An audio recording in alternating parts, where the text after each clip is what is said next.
out here at my friend Bill's place. He said, hey, come by. Guess what? I got another truck. You know Bill, he's a truck guy. He just can't quit the habit. Here he goes again. Bill and I have done a ton of projects together. I could see a cycle, like he's improving with every one. Each project comes from a better starting point. He usually manages to get his hands on some interesting stuff, and this truck's no different. Wow. It's even got that old truck smell. That's a unique rust pattern. Usually it's down in here. Usually you see all this gone. It says 61,000 miles on it. I might just believe that. Look at that, never hit, never painted, never known nothing. In a quest to live my life by the true metaphors of the universe, I will not judge a book by its cover. But I will give it a thorough once-over and then cast my judgment. This is like, yeah, barn find potential.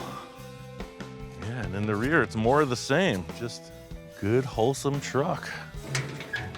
In this day and age, to walk up on a vehicle that is in the unmolested, unchanged status, it's pretty unique.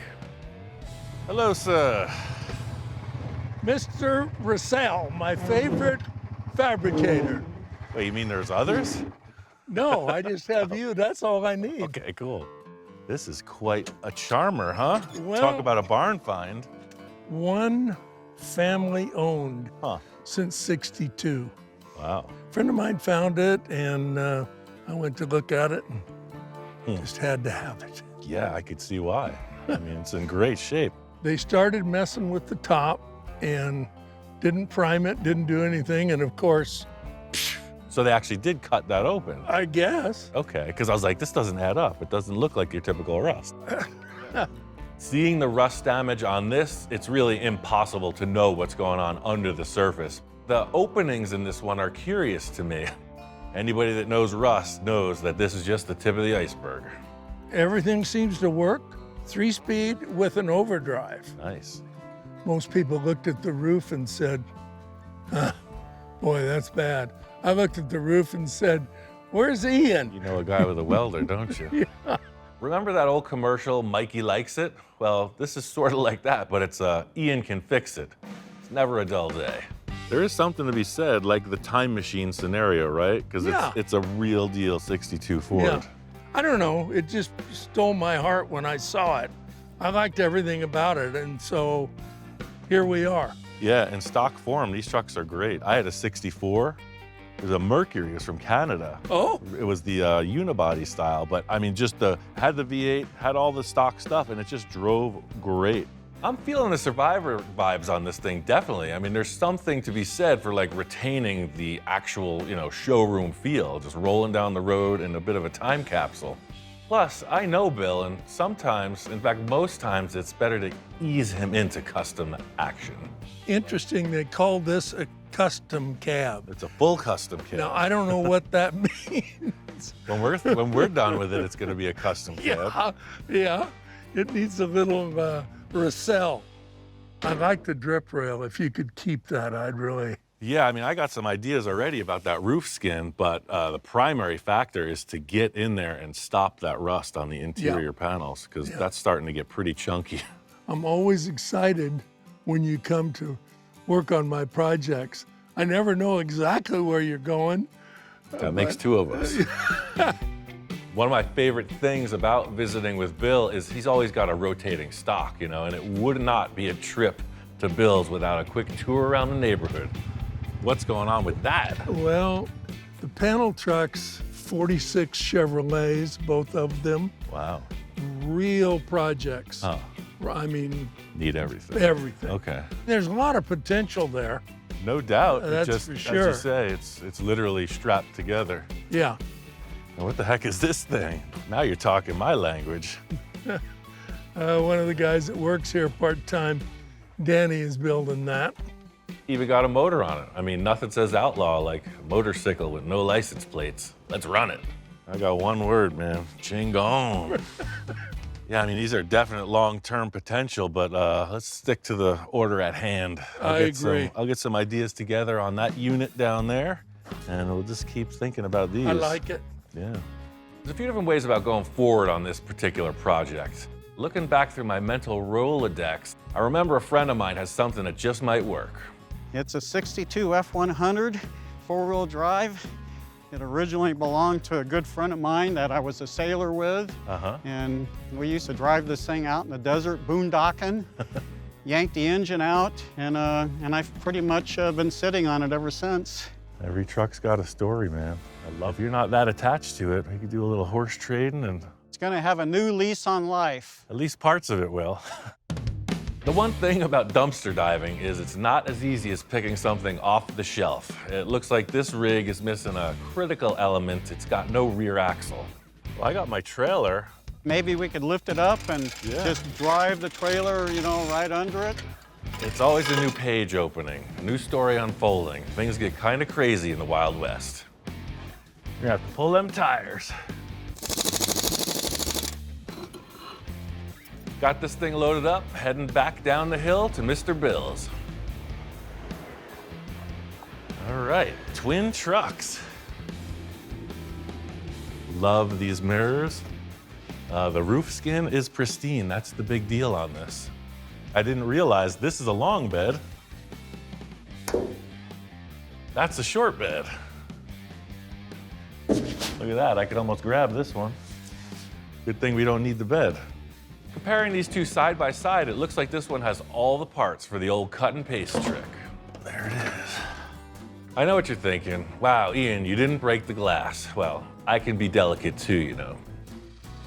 So on this one, I'm just gonna take the entire roof cap right off and then start to hog out from the inside, the exact reverse of what I did on the other truck.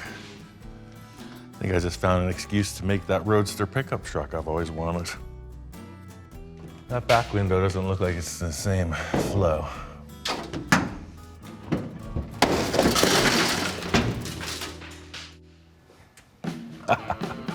Old habits die hard. What can I say? One farm fresh roof skin. Let's get that truck out of here. Let's take out this ancient artifact. Yeah, look at that. Rust free. That is the desert, ladies and gentlemen. I want to leave the drip rail, but remove the structure. So I think I'm gonna take the disc and put it in this way now. Now that the skin's on the table, I can trim away everything I need using my patented surgical precision. So now you have all the structure of the truck intact with this front windshield surround preserved on the other vehicle. As long as those folks at Ford used the same tools to make these two roofs, we're gonna find out. I did all the prepping I could in 2 stations. It's time to put it together and see if it fits. A hot dog. If that don't fit like a Ford roof skin should. The two-tone is pretty cool. I wasn't expecting that, but it brings out the bumper. The white and white. Looks like a creamsicle. There's just so much to be said for the factory stamped sheet metal. It fits identical, it fits perfect. And the patina, the color of the paint, actually works great as well. See how this roof has a little clip on it? And then there's still one remaining on the truck. So that's your front alignment right there. Both of these vehicles were prepped out more conservative than the final fit up. So now that the pieces are kind of stacked, just the last bit of trim and nip to make it happen. The process at this point is welding it together and just trying not to burn too much paint off. It's gonna get hot on top for sure, but you know, you're only gonna see the seams around the backside. The front welding is buried in the rain gutter with the sealer that'll go in there. I'm feeling good about this swap. You know, I still got a few tricks up my sleeve to make Old Orange come full circle.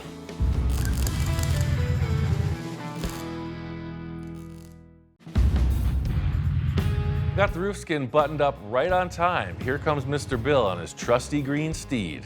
Master Russell, how is my orangey red truck? It's a little more like your white hat at the moment. Check out the new cap on this sucker. Oh my gosh, you put a whole new roof on it. Correct. And look at the drip rails. I changed those too. Perfect. Yeah. I didn't think you wanted to repaint the whole truck, right? No. Just give it a No, detail, yeah. Do a little touch up around where I welded, and Yep. it looks like it was always that way. That is terrific. White top, I never even thought of that. You made a real truck out of this. That is just great. It's good to see Bill excited on the progress. This kind of change is right in line with what he likes. You know, I did major surgery, but it looks like not much went on. When I saw the donor truck parked in my driveway, I thought, wonder what Ian's got in mind. Plots thickening. So the good news about that truck is it's got a lot of pieces. I noticed your parking brake was broken. It's got all the interior mechanisms for the doors. It's got a brand new windshield in it. So you got a few good things out of that. Oh, that's awesome. We'll pick it apart like a chicken. One thing that was bugging me is the fact that there's no rear bumper, you know? It's like, well, it's got a front, but there's no rear. You know, if it had a trailer hitch or something, it would add up, but it's just blank sheet metal. But I was thinking something a little more classy, a little more style to it, you know? I'm rooting through my own part stash, and I think I might just have one thing to solve this dilemma. It's a pretty generic looking shape, but it's got that interesting rise. It still has the same arch as that. It's just enough to be a bumper. I'm not sure what this came off of. I almost feel like it was on a car sitting like that. Yep.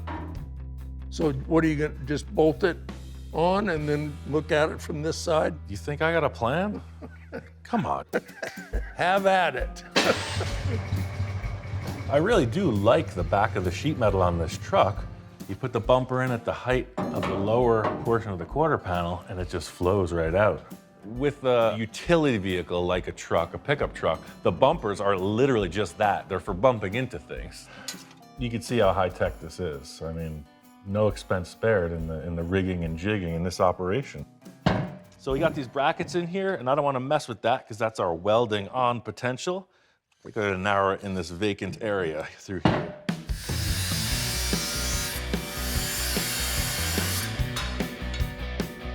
Mini bumper.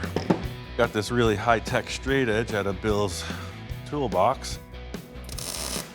Fortunately, this bumper is the same dimension all the way through, but it's important to get it straight when you're aligning it for welding. Such a clean-looking design to bunch it up with welds or any other modifications would take away from it, so it's got to be a seamless mod. This is pretty cool. These bumpers mounted flat up on the panel, and they're going to do the same on this truck. Can't argue with that.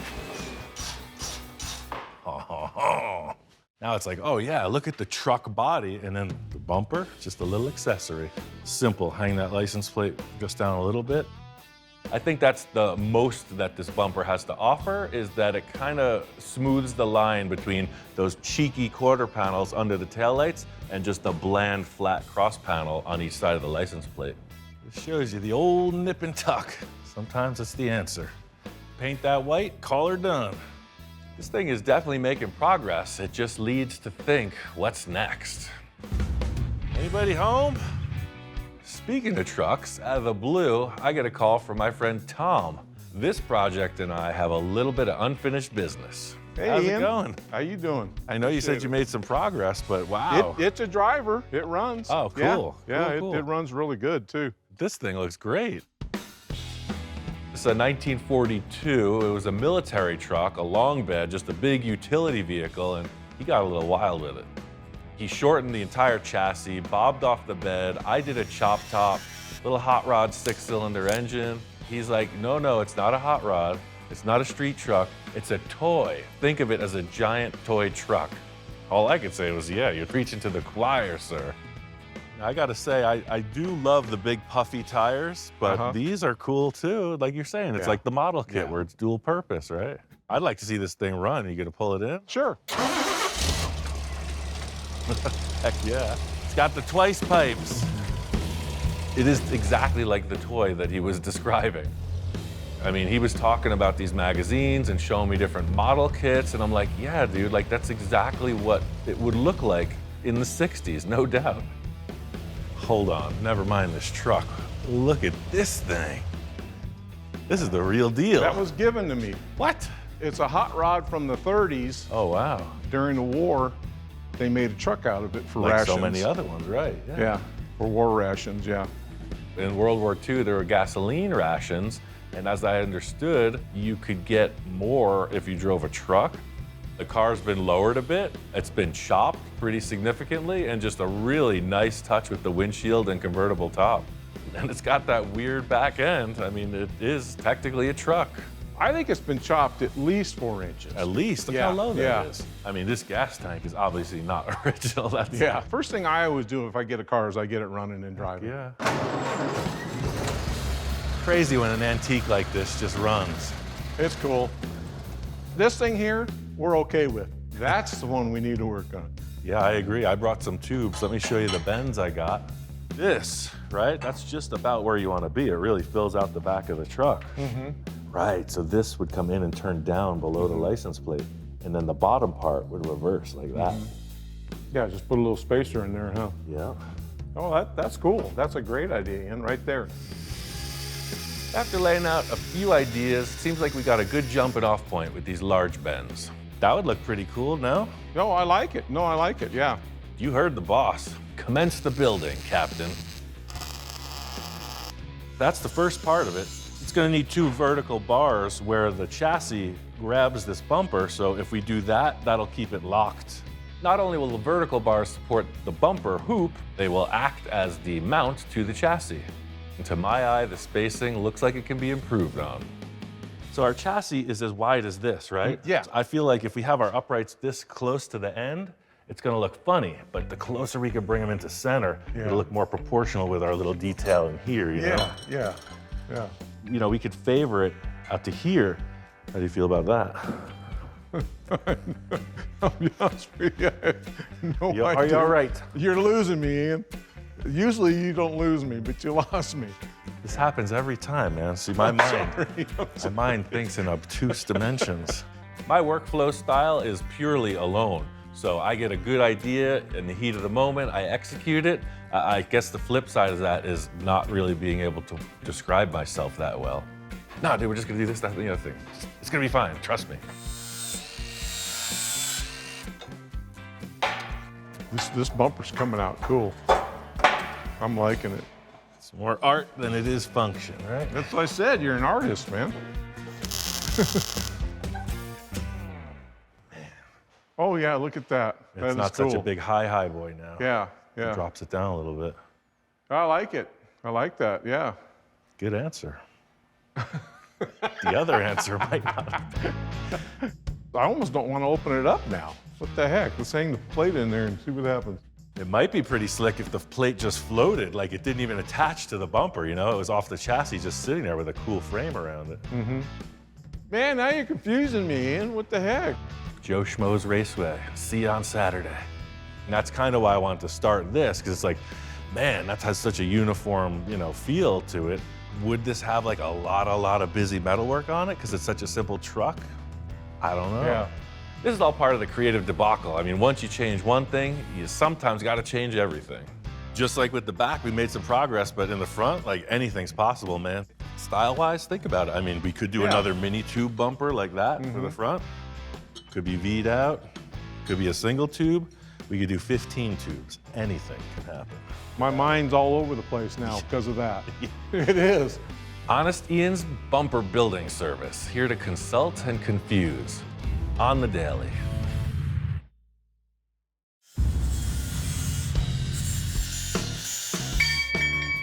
I gave Tom a bit of time just to give the old stare down and see how he's feeling about this bumper. If you want to keep this as we built it, then it's as simple as just attaching it to some mounts. I like it just like it is. I still think it looks like some kind of workout equipment or something. It looks just like something Ed Roth would have built back in the 60s. Straightforward enough. We could just make some nice brackets, you know, make it look discreet, like we were talking about maybe that floating license plate in the center. I'm gonna wait till you've got that completely mounted before I even start thinking about the license plate. If it's centered down there, it may not be centered from here. Now you're talking my language, like the great sculptors of days gone by. When the figure is on top of the building, the head is actually out of proportion. It's bigger. Oh, yeah, because you're yeah, looking at yeah, it like that. yeah. It's all so delicate. I mean, angles, distance, size. How could one possibly take it all in? Well, actually, I'm just gonna have my wife come out and tell me, that looks good. Bring it, do it. Sometimes that works too. Yeah. So in the end, that's what it adds up to. 2 simple, discrete brackets, welded inside and out. No, I love that thing. It looks like something out of one of my old 60 hot rod magazines. Agreed. The surprise for me was the way you mounted it. I did not see that coming, and I like that. Way cleaner. You don't have all this busyness down here now. Yeah. He likes it. By golly, he likes it. Look at that bumper. You like the way the taillights are positioned? Yeah, I mean, I love the traditional lights, but what if there was like a round thing? That to me says like 60s. Yeah. I kind of like that idea. Do you have an old trailer light or anything laying around? Oh, heck yeah. Do I got an old taillight hanging around? Hell yeah. Oh yeah, that's like the time period too, man. Yeah. Right in there, just about centered. Well, I may get custom on you, huh? That's what I'm saying. If it was my truck, I'd have these taillights. In the meantime, I'm gonna get into this front bumper design and Tom's gonna hang the license plate. Well, since I have free reign, I could get obnoxious with it. It's a little trick, that way it's just a hidden nut. Yeah, so it's just welded to a washer, set it in the tube like such. If all my calibrations are correct, this thing might just bolt on. Yeah, man, how about that? I like it. Looks good. Nice and clean, right? Yeah, that's usually the best way. Yeah, see, once you got that grill on, right? Boom, then you got that whole V shape really represented. Nothing like seeing a project in motion, especially at a distance. You really get to take it all in. Heck yeah. Oh, look at that bumper from here, man. It's cool. It's really fun, building a car, but it's driving them is when you really feel the flavor come out. And this one's got a ton of personality. This thing corners like a forklift. Look at the turns it does. Super fun. I'm thinking of doing those taillights like you said. Yeah, man, one piece at a time. You're closer than you were yesterday. Oh yeah, I'm getting there. Another satisfied customer. Now it's back to Mr. Bill's to see what's going on with Old Orange.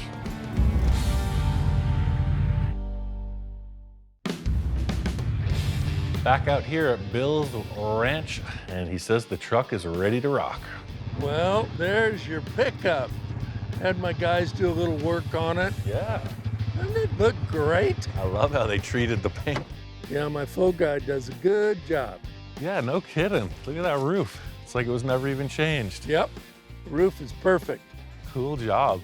It was really interesting to me how they kind of faux finished the front and rear bumpers to match the roof cap. Pretty slick stuff. Because when you open the door, it's like the dashboard and the top, they make a statement together. Yep. That's really what I was hoping for. There's something about the white paint, when I put that new skin on, it's just like, wow, it kind of brightens the whole truck up. It's interesting. By leaving that factory seam between the window and the roof cap and putting the weld in that nondescript area, slapping new drip rails on both sides, it worked out pretty clean. Oh, it's great. Drip rails were non-existent. Yeah. It makes these projects so much better if you have a parts or a donor. I mean, look at everything you got off that donor truck. The big bonus here was the donor truck. Not only did it have the roof sheet metal and a couple other accessories, it had this pristine windshield in it as well. One other thing about the donor truck was it had these cool side view mirrors, and they just scream, California custom truck scene from back in the day. Standing in the back of the truck looking forward, I would see these bumpers hanging out past the fenders, and I thought, well, we're really inside on the rear. We got to tuck that front in as well. This stamped line takes a hard turn right here, right? That looks cool, but then this thing is just kind of flying way out. What if we could get that bumper to match that as closely as possible? This is going to turn. Something like that. I think one of the goals with customizing is to make the vehicle more seamless, make it look like a lot less has been added on. This bumper does have a more molded to the body shape now than being accessorized. The key mandate with this from the start has been like old school, survivor, kind of stock, but different. I love the back bumper instead of the big clunker commercial diamond plate thing that was on there. The chrome was the only thing bothering me about this back bumper, so I love what they did. It just looks like it was always there. I don't even know where that came from. I can't wait for the person that tells you. Yeah. I love the wheels and tires too. It looks like it should be that way. Yeah. It's just some subtle things you did, and it's a survivor. It's great. I love everything about it. I wouldn't change a thing. Sometimes it's better just to leave it alone. Hard for you to do. I didn't say that, but it worked this time. I want you to take it for a ride. It runs good. I want to know what 1962 feels like. There you go. Purrs like a kitten. Sure does. This thing sounds good. The cool thing about this truck is it's got a V8 in it from the factory. This truck's got a lot of torque. Man, manual steering, manual brakes, roll-up windows. That's what's happening. It's interesting, you step into this thing and it's like a time machine. All of a sudden, Bill's telling me war stories from back in the day. He's having flashbacks. I tell you, 1962 was a mighty fine year. Yes, sir.